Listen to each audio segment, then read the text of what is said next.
안녕하세요. 케이트박TV 케이트 박경숙입니다. 반갑습니다. 오늘은 휴커전 30 20장 물건이 아닌 가치를 팔아라, 이 내용을 이야기해 보겠습니다. 현대인들은 매일 가치에 대한 이야기를 하면서 삽니다. 선택할 수 있는 상품이나 서비스의 폭이 좁다면 굳이 저희가 가치를 얘기할 필요가 없었을 겁니다. 선택권이 없으니까요. 주어진 물건을 구매해서 쓸 수밖에 없고 주어진 서비스를 받을 수밖에 없었습니다. 하지만 현재 저희는 넘쳐나는 상품과 넘쳐나는 서비스 속에서 살고 있습니다. 그러면서 자연스럽게 어떤 상품과 어떤 서비스가 내게 가치를 전해줄까, 이것을 생각하지 않을 수 없습니다. 당연히 그것은 내가 지불하는 값에 의해서 결정이 되겠죠. 100만 원을 내는데 90만 원의 가치를 느낀다면 내가 왜 그 물건을 샀지? 또 반면에 내가 100만 원을 냈지만 150만 원의 가치를 느낀다면 좋은 물건을 싸게 잘 샀구나 라고 생각할 겁니다. 이 세상에 존재하는 모든 물건에는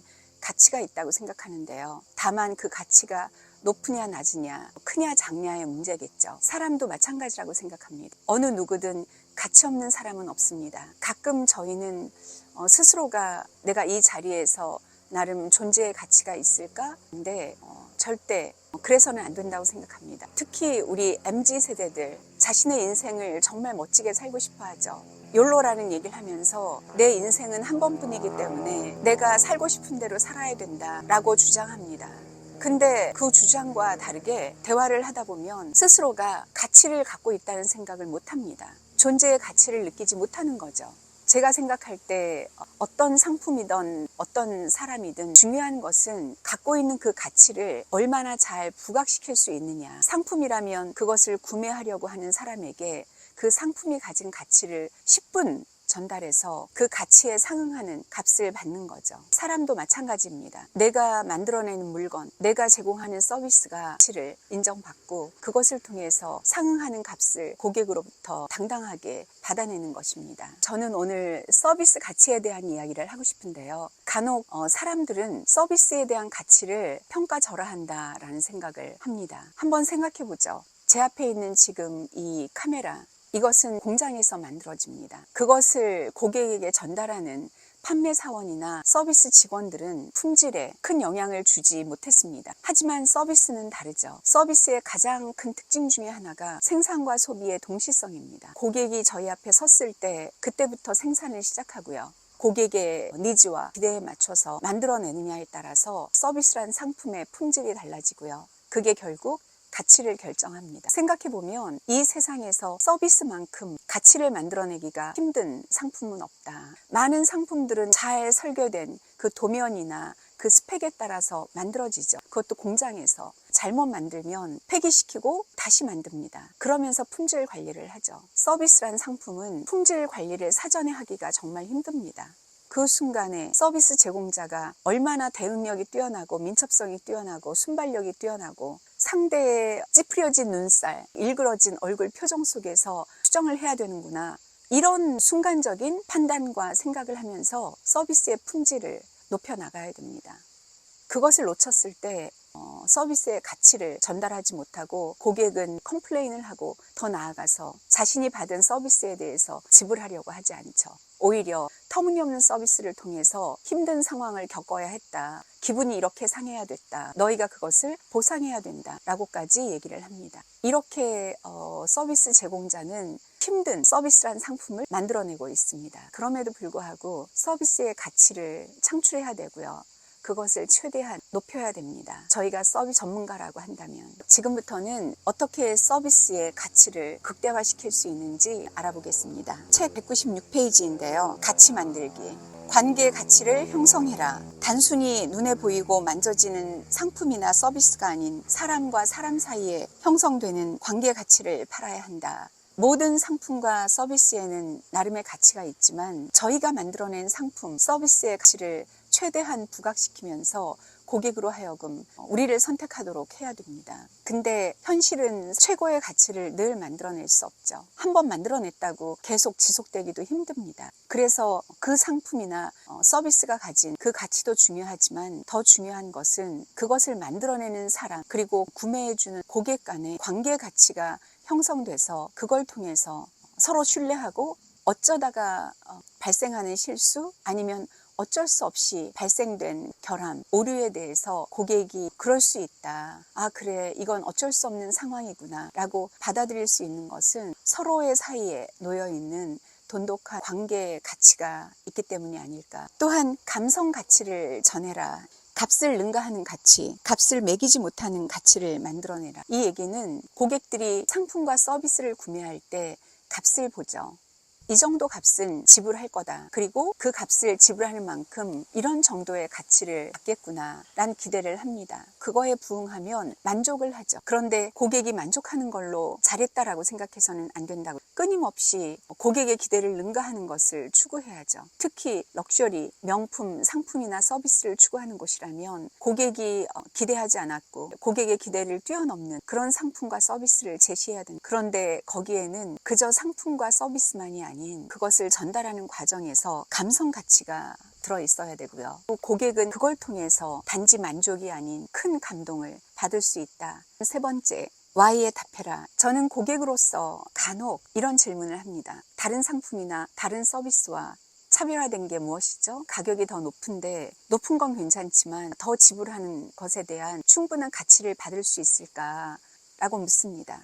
그럴 때 가장 눈여겨보는 것은 판매 직원이나 서비스 제공자가 어떤 대답을 하는지입니다. 예쁘게 구매를 할 때는 직원이 너무도 당당하게 왜 고객께서 이 가격을 지불할 수밖에 없는지에 대해서 정확하게 아주 예의 바르게 얘기를 해줍니다. 제 Y에 대한 답을 확실하게 갖고 있는 거죠. 근데 간혹 반대로 안타까운 경우가 있습니다. 그 Y에 답하지 못하면서 우리 물건은 더 낫습니다. 아니면 우리 브랜드를 써보지 않으셨나요? 이렇게 심지어 고객을 깎아내리기까지 합니다. 우리 물건을 모르면 구구절절히 물어보지 말고 다른 상품을 사라. 아니면 거꾸로 그럼 얼마면 사겠냐라고 또 이렇게 얘기를 합니다. 값을 내려주겠다는 거죠. 그저 판매와 매출만 신경 쓰는 모습을 보기도 합니다. 이럴 때 정말 딱하다라는 생각이 드는데 예전에 한 세일즈 직원이 저한테 이런 얘기를 했었습니다.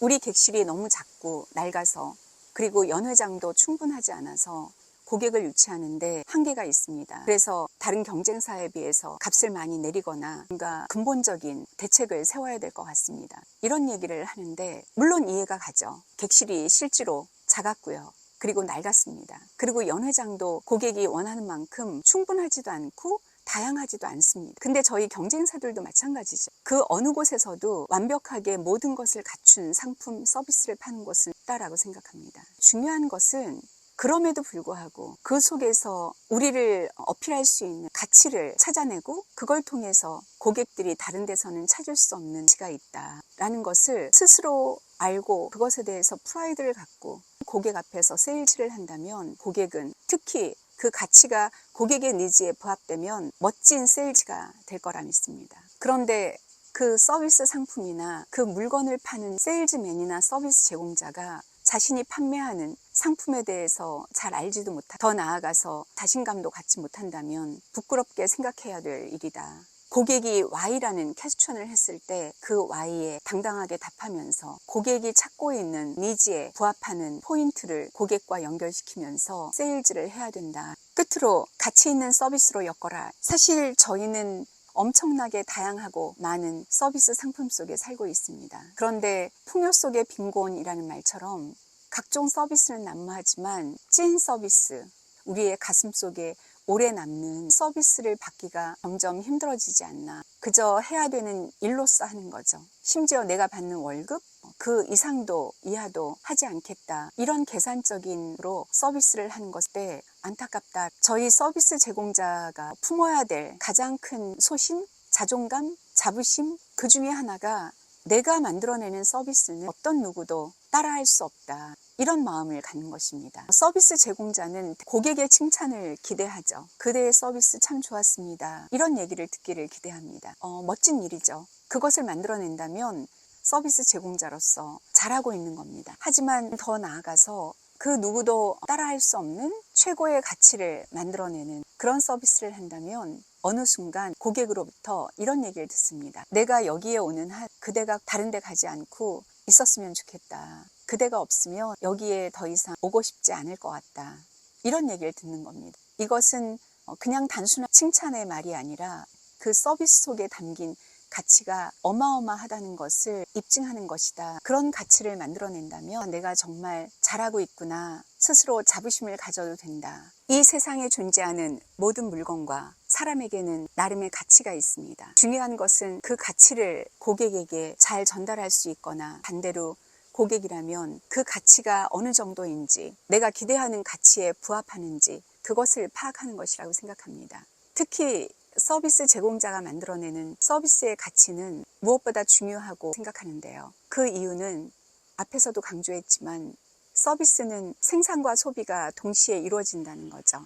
그 순간에 전달되는 동시에 평가를 받고 가치가 있다 없다라는 말을 들을 수 있기 때문에 미리 사전에 예방을 하거나 아니면 잘못 만들어졌네 하고 폐기시키고 다시 만들 수 있는 이런 일을 하는 사람들이 아닙니다. 그래서 서비스 제공자의 일이 그 어떤 일보다 힘들다고 생각하고요. 또 반대로 얘기하면 그렇기 때문에 훨씬 더 값진 일을 하고 있다. 우리가 그것을 알고 자부심을 가져야 된다. 그 가치가 내 손과 내 마음과 내 정신에서 나오니까요. 그 순간에 어떤 마음가짐과 어떤 태도를 가지고 서비스를 하느냐에 따라서 서비스의 가치는 값을 매길 수 없을 정도로 높아질 수도 있고요. 고객은 그것을 통해서 큰 감동을 받으면서 더 나아가서 저희의 충성 고객이 되고 지속 가능한 인간관계까지 맺을 수 있다. 이런 어렵지만 멋진 일을 하는 서비스 제공자로서 우리의 직업에 대해서 자부심을 가질 수 있길 바라고요. 지금 순간순간 여러분이 만들어내는 그 서비스에 어떤 가치가 들어있는지 늘 고민하시길 바랍니다. 그 고민을 통해서 여러분은 매일매일 한층 더 나은 가치를 만들어내실 수 있고 우리 고객은 그 가치를 보면서 저희에게 큰 감사를 보낼 거다라고 믿습니다. 지금까지 함께해 주셔서 감사하고요. 다음 시간에 뵙겠습니다.